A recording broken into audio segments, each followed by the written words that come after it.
വാർത്തകളിലേക്ക്. തൃശൂർ മാള സഹകരണ ബാങ്കിലും കരുവന്നൂർ മോഡൽ തട്ടിപ്പ് 10 കോടി രൂപയുടെ ക്രമക്കേട് നടന്നെന്ന് സഹകരണ വകുപ്പിന്റെ റിപ്പോർട്ട്. വർഷങ്ങളായി കോൺഗ്രസ് ഭരണസമിതിക്ക് കീഴിലാണ് മാള സർവീസ് സഹകരണ ബാങ്ക് പ്രവർത്തിക്കുന്നത്. സൂരജ് സജി തൃശൂരിൽ നിന്ന് ചേരുന്നുണ്ട്. സൂരജ്, എത്രത്തോളം വലിയ തട്ടിപ്പ് നടന്നിട്ടുണ്ടെന്നാണ് മനസ്സിലാക്കുന്നത്?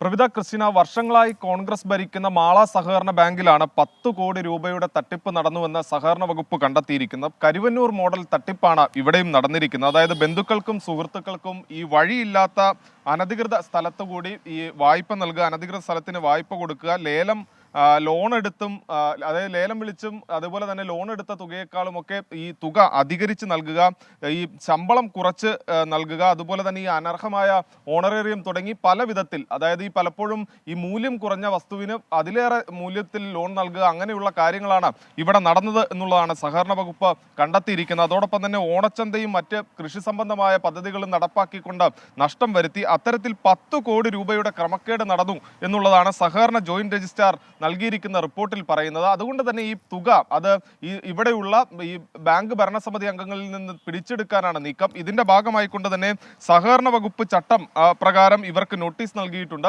ഇത് പ്രകാരം ഈ തുക പിടിച്ചെടുക്കുന്നതിന് വേണ്ടിയിട്ട്. അതോടൊപ്പം തന്നെ ബാങ്ക് നിലവിൽ 22 കോടി രൂപ നഷ്ടത്തിലാണ് പോകുന്നതെന്നാണ് പറയുന്നത്. പല പദ്ധതികളിലൂടെയും ബാങ്കിന് നഷ്ടമുണ്ടായി. അതോടൊപ്പം തന്നെ ബാങ്കിന്റെ തരളധനത്തിൽ 5 കോടിയുടെ കുറവുണ്ടെന്നും ഈ സഹകരണ ജോയിന്റ് രജിസ്ട്രാർ റിപ്പോർട്ടിൽ പറയുന്നു. എന്തായാലും കോൺഗ്രസ് ഭരിക്കുന്ന സഹകരണ ബാങ്കാണ്. അവിടെയാണ് ഈ പല വിധത്തിലുള്ള ക്രമക്കേടിലൂടെ ഇപ്പോൾ ഈ 10 കോടിയുടെ തട്ടിപ്പ് നടന്നുവെന്ന് സഹകരണ വകുപ്പിന്റെ അന്വേഷണത്തിൽ കണ്ടെത്തിയിരിക്കുന്നത്. ക്രിസ്റ്റീന, പ്രവിത.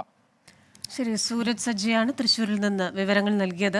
പ്രത്യേകിച്ച് സഹകരണ സംഘങ്ങൾ അല്ലെങ്കിൽ സഹകരണ ബാങ്കുകൾ അത് ഏറ്റവും താഴേക്കിടയിലുള്ളവർക്കും പ്രാദേശികാടിസ്ഥാനത്തിൽ വായ്പകൾ നൽകാനും വളരെ വേഗം അവരുടെ കാര്യങ്ങൾ സാധിക്കാനുമുള്ള, പക്ഷേ ഇതിപ്പോൾ സഹകരിച്ച് തട്ടിപ്പ് നടത്താനുള്ള ഒരു സ്ഥാപനമായി മാറുന്നുവെന്ന ചില വാർത്തകൾ നമ്മെ സംശയിപ്പിക്കുന്നത്. അതിപ്പോൾ ആര് ഭരിച്ചാലും, ഇടതായാലും വലതായാലും മറ്റേതെങ്കിലും പാർട്ടി ആയാലും. സൂരജ് സജ്ജിയാണ് വിവരങ്ങൾ നൽകിയത്.